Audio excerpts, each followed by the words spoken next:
योगी जी जिंदाबाद, भारतीय जनता पार्टी जिंदाबाद। भारतीय जनता पार्टी के जनाब के अध्यक्ष श्री विनोद रतोड़ी जी, भारतीय जनता पार्टी के टिहरी से प्रत्याशी श्री किशोर उपाध्याय जी, प्रतापनगर से प्रत्याशी श्री विजय सिंह पंवार जी, चुनाव संयोजक श्री खेम सिंह चौहान जी, जिला पंचायत अध्यक्ष श्रीमती सोना सजवान जी, ब्लॉक प्रमुख चंबा श्रीमती शिवानी बिष्ट जी, ब्लॉक प्रमुख जाखड़ीधार श्रीमती सुनीता देवी जी, पूर्व जिलाध्यक्ष श्री मेहरबान सिंह रावत जी, प्रदेश प्रवक्ता विनोद सुयाल जी, मंडल अध्यक्षगण श्री विजय कठेत जी, उदय रावत जी, संदीप रावत जी, घनश्याम नोटियाल जी, पूर्व विधायक श्री लाखीराम जोशी जी, जीतराम भट्ट जी, मधु भट्ट जी, गिरीश बंथाल जी और उत्तराखंड के मेरे सभी भाइयों बहनों,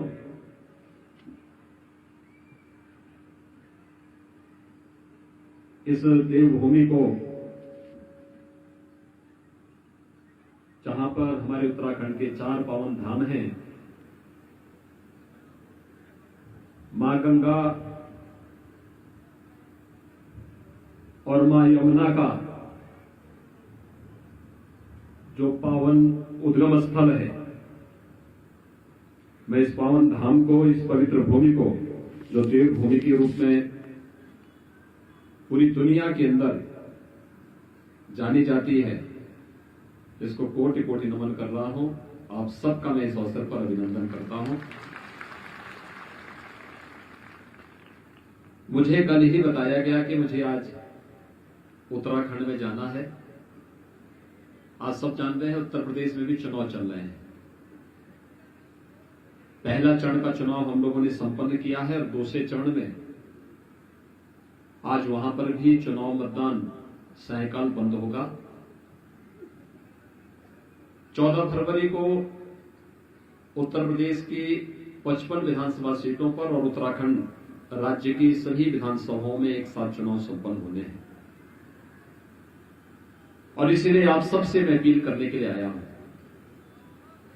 आपने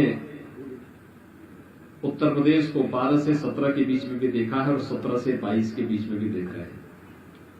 बदलता हुआ उत्तर प्रदेश, नए भारत का नया उत्तर प्रदेश, देश के अंदर सबसे अच्छी रफ्तार के साथ दौड़ता हुआ उत्तर प्रदेश, एक सुरक्षित उत्तर प्रदेश। और आप सब इस बारे में जान रहे हैं कि मैं आप सबसे अपील करने इसलिए आया हूं क्योंकि उत्तराखंड एक तो मेरी जन्मभूमि है,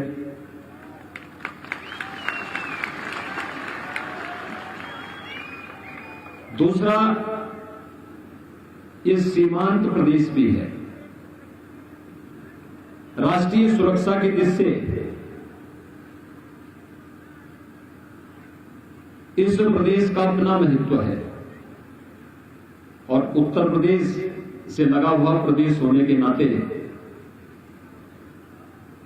हम सब की चिंता का विषय भी होता है, क्योंकि उत्तर प्रदेश में अपराधी और माफियाओं के खिलाफ जब हम कार्रवाई करेंगे और भारतीय जनता पार्टी की सरकार उत्तराखंड में नहीं होगी तो ये जितने माफिया और अपराधी हैं सब उत्तराखंड में शरण लेकर के यहां तबाही मचाएंगे। आपने देश और के जितने ओपिनियन सर्वे हैं उन सब सर्वे को देखा होगा और हर एक सर्वे इस बात को बताता है कि उत्तर प्रदेश में भारतीय जनता पार्टी की सरकार को आने से कोई नहीं रोक सकता। जितनी सीट 2017 में भारतीय जनता पार्टी ने पाई थी उतनी ही सीट भारतीय जनता पार्टी 2022 में भी उत्तर प्रदेश में पाएगी, इसमें कोई संदेह वहां पर नहीं है। और आपका तो सटा हुआ क्षेत्र है। प्रथम चरण के मतदान में आपने रुझान देखा होगा। लेकिन भाइयों बहनों, उत्तर प्रदेश में परिवर्तन आया। प्रधानमंत्री मोदी जी का यशस्वी नेतृत्व और मार्गदर्शन, डबल इंजन की सरकार, प्रदेश में भारतीय जनता पार्टी की सरकार, केंद्र में भारतीय जनता पार्टी की सरकार। अपराध और अपराधियों के प्रति जीरो टॉलरेंस की नीति के तहत कार्य होना। नहीं तो हर तीसरे दिन एक दंगा होता था, महीनों तक कर्फ्यू लगा रहता था, बेटियां सुरक्षित थी। सहारनपुर, मुजफ्फरनगर, शामली, मेरठ, गाजियाबाद, हापुड़, बुलंदशहर, ये जितने जनपद थे, जितने प्रतिष्ठित परिवार थे, इन लोगों ने सब ने अपनी बेटियों को दूर किसी रिश्तेदार में या फिर हॉस्टल में इन क्षेत्रों से अलग करके मुंबई में, दिल्ली में, कहीं और जगह भेज दिया था। 2017 में जब हम लोग आए थे, यही चुनौती थी हमारे सामने। वहां पलायन होता था, व्यापारी पलायन कर रहा था, हर जगह लोग पलायन कर रहे थे, भाग रहे थे, क्योंकि सुरक्षा का गंभीर संकट था, गंभीर संकट था। लेकिन आज उत्तर प्रदेश देश का सबसे सुरक्षित प्रदेश बन गया है।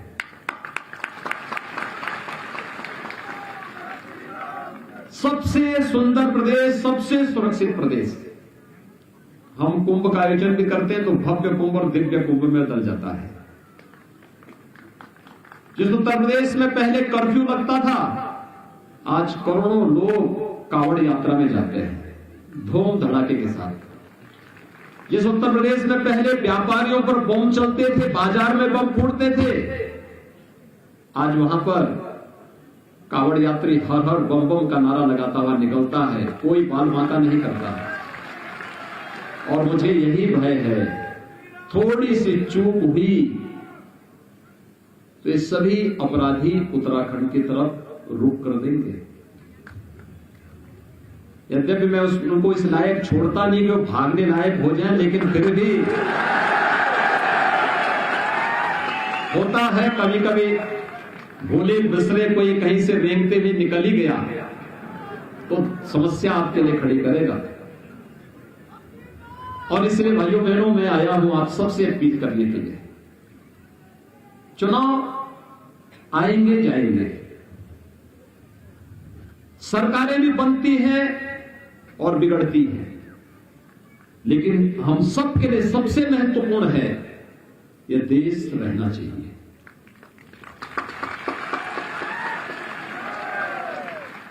क्योंकि इसके साथ कोई समझौता नहीं हो सकता। देश है तो हम भी हैं, और इसलिए एक ही धर्म मान करके हम लोग काम करते हैं, और वो धर्म है राष्ट्र धर्म। और भाइयों बहनों, ये जो स्थिति है, उस स्थिति के लिए ही आपसे अपील करने के लिए आया हूं। मैंने कांग्रेस का मैनिफेस्टो देखा है, उनका चुनाव घोषणा पत्र देखा है। मुझे आश्चर्य होता है, देवभूमि में कांग्रेस मुस्लिम विश्वविद्यालय बनाएगी, 4 धाम के सुंदरीकरण और पुनरुद्धार की बात करती तो सबके मन में एक नया उत्साह होता। प्रधानमंत्री मोदी जी उस दिशा में कार्य कर रहे हैं। उत्तराखंड की मौजूदा सरकार ने इस दिशा में प्रयास किया है, अच्छा प्रयास किया है। मेरा मानना है कि अकेले उत्तराखंड में प्रकृति और परमात्मा की इतनी असीम कृपा है, इतनी असीम कृपा है कि अकेले पर्यटन से ही यहां लाखों लोगों को नौकरी और रोजगार उपलब्ध कराया जा सकता है। अकेले पर्यटन से उत्तराखंड में आप जिस भी धार में जाएंगे, एक देवी का मंदिर जरूर मिल जाएगा, एक देवालय जरूर मिल जाएगा। जिस घाटी में चले जाएंगे वहां एक नई गंगा फूटती हुई वहां आपको दिखाई देगी। और यही तो उत्तराखंड की पहचान है। यहां का जब गंगा जल और यमुना जल नीचे निकलता है, हम उत्तर प्रदेश में, बिहार में, बंगाल में, झारखंड में उस जल का आचमन करके अपने को वहां के लोग धन्य धन्य महसूस करते हैं। उत्तराखंड का हमारा जवान जब सीमा पे रक्षा करता है तब भारत की सीमा सुरक्षित होती हुई दिखाई देती है। इसलिए उस राष्ट्र धर्म के लिए, और मुझे लगता है कि अभी हाल ही में हम लोगों ने उत्तराखंड के सपूत chief of defence staff general Bipin Rawat को खोया है। आपने देखा होगा कितना अच्छा कैरियर उनका था। और मुझे तो पिछले दिनों जब त्रिवेंद्र जी यहां पर मुख्यमंत्री थे उस समय सीडीएस जनरल रावत जी के साथ ही टिहरी महोत्सव के कार्यक्रम में आने का सौभाग्य प्राप्त हुआ था, जब चीन के तट पर हम लोगों ने एक अच्छा कार्यक्रम वहां पर उत्तराखंड सरकार ने आयोजित किया था। क्या नहीं है उत्तराखंड के पास, लेकिन राष्ट्रीय सुरक्षा का जो एक अवैध दुर्ग है, कांग्रेस उस पर छेद करना चाहती है। कांग्रेस उसके साथ खिलवाड़ करना चाहती है, क्योंकि जब कोई पार्टी लावारिस होती है तो उसका यही हाल होता है जो कांग्रेस का है।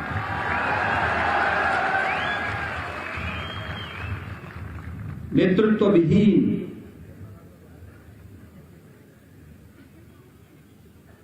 और वहां पर तो इस समय एक नई होड़ चली है, हिंदुओं को कितना अपमानित कर दो। जिनको स्वयं ये नहीं मालूम कि वे स्वयं हिंदू हैं या नहीं हैं, वे हिंदू की परिभाषा बोल रहे हैं। जिनके नाना पर नाना कभी कहते थे अपने को, आप दो महापुरुषों की बातों को आपने सुना होगा। एक स्वामी विवेकानंद ने वैश्विक मंच पर कहा था, गर्व से कहो हम हिंदू हैं। कि कोई सांप्रदायिक शब्द नहीं है, हिंदू कोई सांप्रदायिक शब्द नहीं है, हिंदू हमारी सांस्कृतिक पहचान है। हम दुनिया में कहीं भी जाते हैं इस संबोधन से जाने जाते हैं। भारतवासी दुनिया के अंदर कहीं भी जाता है, हिंदू संबोधन से संबोधित किया जाता था, संबोधित किया जाता है। और स्वामी विवेकानंद ने इसीलिए कहा था कि गर्व से कहो हम हिंदू हैं। लेकिन राहुल जी के पूर्वज क्या कहते थे कि हम तो एक्सीडेंटल हिंदू हैं। जब उनको हिंदू होने में ही गौरव की अनुभूति नहीं थी तो हिंदू की व्याख्या, हिंदू की परिभाषा वो कैसे कर पाएंगे। और भाइयों बहनों, देवभूमि में अगर कोई हिंदू की परिभाषा नहीं जानता है तो उस पार्टी को सत्ता में रहने का अधिकार तो नहीं ही होना चाहिए, कतई नहीं होना चाहिए, क्योंकि वे घुसपैठ करवाएंगे। आपने देखा होगा ना, उत्तर प्रदेश के एक कुख्यात माफिया को इन्होंने पंजाब में सौंड दे रखी थी। कई महीनों तक हम लड़ते रहे, बाद में वापस लेकर के गए फिर उसको। यानी माफिया और कांग्रेस का संबंध कैसे है,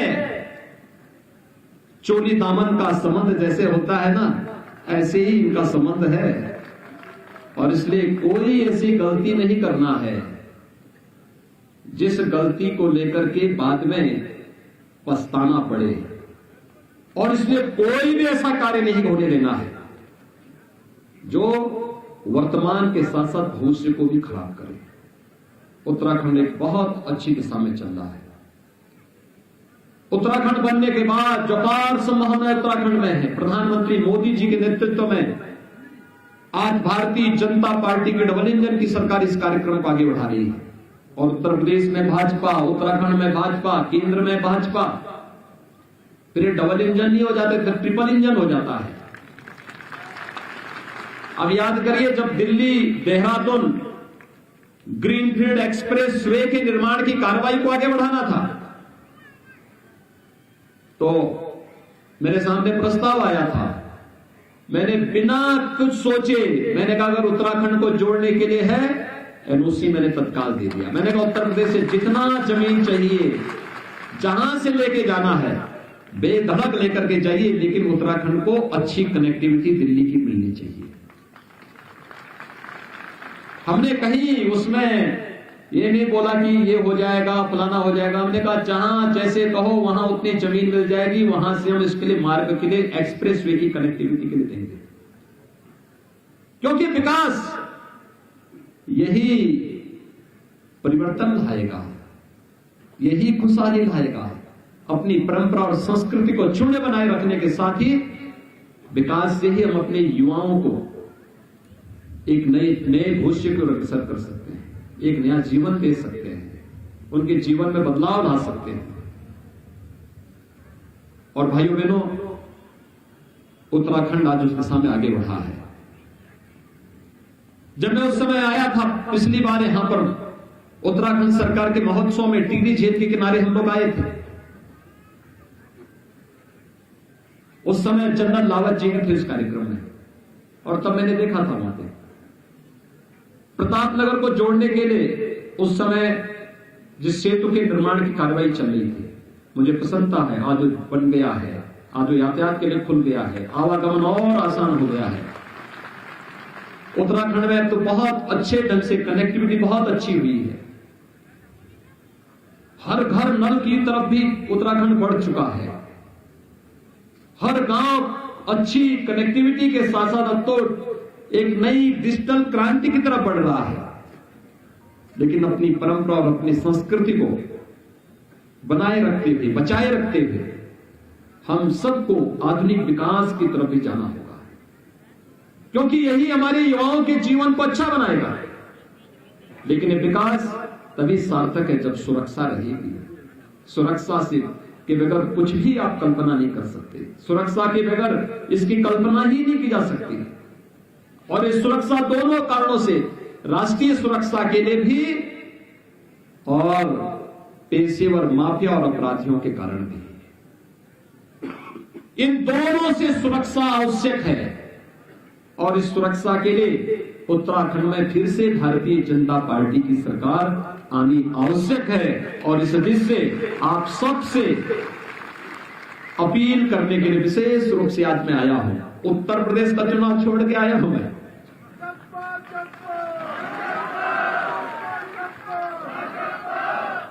किशोर उपाध्याय जी आज हमारे प्रत्याशी के रूप में टिहरी से लड़ रहे हैं। मैंने इनको 15 वर्ष पहले कहा था, मैंने कहा भाई ये कहां पड़े हुए हैं। संसद के सेंट्रल हॉल में हम लोग मिले थे और मैंने उस समय कहा था किशोर जी से, मैंने कहा किशोर जी आप जो है कहां कांग्रेस में अपनी जिंदगी को खपा रहे हैं, आपको आना चाहिए। आपकी भावनाओं के अनुरूप कार्य तो भाजपा में होता है, मंच तो भाजपा देगी, भारतीय जनता पार्टी कार्य कर रही है। और भाइयों बहनों, जिस दिन किशोर उपाध्याय जी ने भारतीय जनता पार्टी ज्वाइन की थी, मुझे बहुत प्रसन्नता हुई थी। मैंने उस दिन ट्वीट भी करके इनको बधाई दी। मैंने कहा अच्छा किया आपने, क्योंकि कांग्रेस तो पूरे देश के अंदर डूब रही है और जहां थोड़ा उसका वजूद था भी, वहां पे डुबोने के लिए दोनों भाई बहन पर्याप्त हैं, किसी तीसरे की आवश्यकता ही नहीं है। तीसरे की आवश्यकता है ही नहीं। इसलिए आप लोग क्यों उस डूबते हुए जहाज में बैठे हुए हैं? डूबते हुए जहाज में नहीं बैठना चाहिए, उसको उसके हाल पे छोड़ देना चाहिए। और इसलिए भारतीय जनता पार्टी आज विकास के जिस नए उस पर कार्य कर रही है। मैं लगभग 1.5 साल पहले आया था केदारनाथ धाम का दर्शन करने के लिए। और भाइयों बहनों, मैंने देखा कांग्रेस की सरकार के समय केदारनाथ धाम कैसे उजड़ गया था, किस प्रकार की स्थिति थी, और आज भव्य और दिव्य केदारनाथ धाम बन गया फिर से। प्रधानमंत्री जी ने देश के समग्र विकास के लिए कितना काम किया है। आज केदारनाथ धाम के बाद बद्रीनाथ धाम का भी एकदम नए सुंदरीकरण के धाम के रूप में केदारनाथ धाम और बद्रीनाथ धाम आगे बढ़ रहा है। गंगोत्री यमुनोत्री पे काम हो रहा है। और उत्तर प्रदेश में भी हम लोगों ने कहा, उत्तर प्रदेश में बहुत सारे लोग धमकाते थे, कहते थे कि अयोध्या में राम मंदिर का निर्माण नहीं हो सकता। मैंने कहा देखो, ये सपना देखना बंद कर दो, अयोध्या में राम मंदिर का निर्माण भी होगा, धूम धमाके के साथ होगा। 500 वर्षों की तमन्ना थी। कांग्रेस साथी 1947 में इस कार्य को आगे बढ़ा देती। कांग्रेस ने कभी इसको अपने एजेंडे में नहीं लिया। वो चाहते ही नहीं थी आपकी आस्था का सम्मान हो। आस्था को कैसे अपमानित किया जाना चाहिए, अगर ये कहीं देखना है तो कांग्रेस उसका जीता जागता उदाहरण है। वो केवल अपमानित करती रही, भारत को अपमानित करती थी, देश को अपमानित करती थी, देश के नागरिकों की आस्था को अपमानित करती थी, और लगातार यही कार्य करती रही। अयोध्या में राम जन्मभूमि का विरोध करती थी। उनके मैनिफेस्टो में मैं देख रहा था, 4 धाम की बात तो दूर, उसने एक नए धाम की बात यहां कर की। अरे उत्तराखंड में 4 धाम के अलावा 5वां धाम होगा तो सैनिक धाम होगा। यहां के सैनिकों को, वीर पुत्रों की नमन का धाम उत्तराखंड बनना चाहिए। इसके अलावा उत्तराखंड में 5वां धाम, अगर आप किसी ऐसे स्थल को बनाने का कुत्सित प्रयास करेंगे, मुझे नहीं लगता कि वीर भूमि और देवभूमि इसको स्वीकार कर पाएगी। कभी नहीं स्वीकार करना चाहिए। उत्तर प्रदेश में भी लोग कहते थे, हमने कहा भी नहीं, देखो अयोध्या में तो राम मंदिर ही बनना है, और उच्चतम न्यायालय ने फैसला दिया। प्रधानमंत्री जी ने 5 अगस्त 2020 को अयोध्या में राम जन्मभूमि का शिलान्यास करके भव्य राम मंदिर के निर्माण कार्य को प्रारंभ भी कर दिया है। अब कोई संदेह है किसी को अयोध्या में कि राम मंदिर नहीं बन रहा है? अब तो कोई संदेह नहीं कर रहा है ना। हम तो काशी में भी काशी विश्वनाथ धाम का निर्माण कर दिए। प्रधानमंत्री जी ने अभी पिछले दिनों 13 दिसंबर को भव्य काशी विश्वनाथ धाम का लोकार्पण किया था। और मथुरा, वृंदावन, बरसाना, गोकुल, नंदगांव, ब्रज तीर्थ विकास परिषद के माध्यम से इस धाम के भी विकास की कार्रवाई युद्ध स्तर पर चल रही है। तेजी के साथ हम उस कार्य को आगे बढ़ा रहे हैं। अयोध्या हो, मथुरा हो, काशी हो, प्रयागराज हो, विंध्यवासिनी धाम हो, ये सभी धाम विकास की एक नई, अपनी पुरातन आत्मा को संरक्षित रखते हुए एक नए कलेवर के रूप में आगे बढ़ रही है।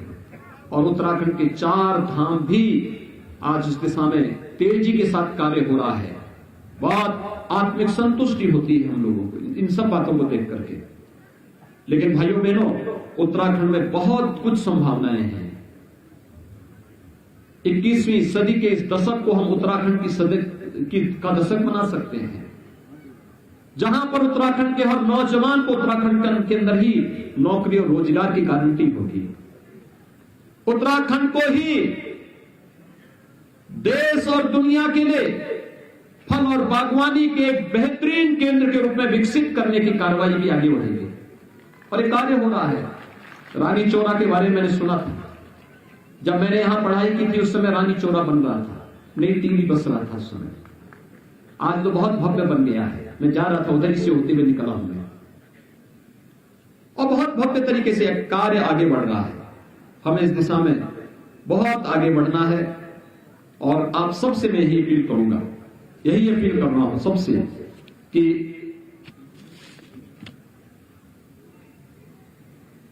ये वीर भूमि है, देवभूमि है। मैंने आप सबसे यही अपील किया है कि उत्तर प्रदेश में भारतीय जनता पार्टी की सरकार बनेगी, कोई संदेह नहीं है, कोई संदेह नहीं होना चाहिए। लेकिन उत्तर प्रदेश में जब हमारा बुलडोजर चलेगा तो माफिया फिर कहीं इधर को रोक न करें, तो इसका थोड़ा ध्यान रखना। उत्तर प्रदेश का बुलडोजर अच्छा लगता है ना आप लोगों को? कैसे गड़गड़ा करके एक एक माफिया को ढूंढता है वो तो, और फिर उसके अवैध कमाई को तोड़ करके, ये जितने वहां सपा बसपा के लोग थे, इन्होंने गरीबों का, आम जनता का, विकास का पैसा लूट लूट करके भरा हुआ था। हमने अपने बुलडोजर पर आर्टिफिशियल इंटेलिजेंस हिट कर दिया है, वो ढूंढता है, वो हर माफिया को चिन्हित कर लेता है, और फिर जब बुलडोजर चलता है ना तो एक एक माफिया की दीवारों को तोड़ करके वहां से मां लक्ष्मी को उनके कैद से मुक्त करते हुए उत्तर प्रदेश का विकास कराता है और माफिया को सदैव के लिए समाप्त करता है। इसलिए उस सब से बचाने के लिए आज उत्तर प्रदेश में जो कार्रवाई चल रही है, उत्तर प्रदेश की जनता उसको हाथों हाथ ले रही है। अपार समर्थन भारतीय जनता पार्टी को प्राप्त हो रहा है। आप सब भी यहां पर किशोर उपाध्याय जी को और यहां पर श्री विजय सिंह पवार जी को प्रतापनगर से, ये दोनों भारतीय जनता पार्टी के प्रत्याशी हैं। इन दोनों प्रत्याशियों को कमल चुनाव चिन्ह पर और पूरे उत्तराखंड पर, इस जिले में 6 विधानसभाएं हैं, 6 के 6 विधानसभा सीट पर भारतीय जनता पार्टी को आप वोट जरूर दें। यही अपील आप सबसे करने के खातिर ही मैं यहां आया हूं। आप सब इसमें भारतीय जनता पार्टी को अपना वोट देंगे, यही अपील करते हुए मैं आप सबको, आप सबके सुखमय और समृद्धमय जीवन की कामना कर रहा हूं। आप सबके प्रति मेरी शुभकामनाएं। धन्यवाद। जय जय श्री राम। योगी आदित्यनाथ जी जिंदाबाद, योगी जी जिंदाबाद, भारतीय जनता पार्टी जिंदाबाद, किशोर उपाध्याय जिंदाबाद, विजय सिंह पवार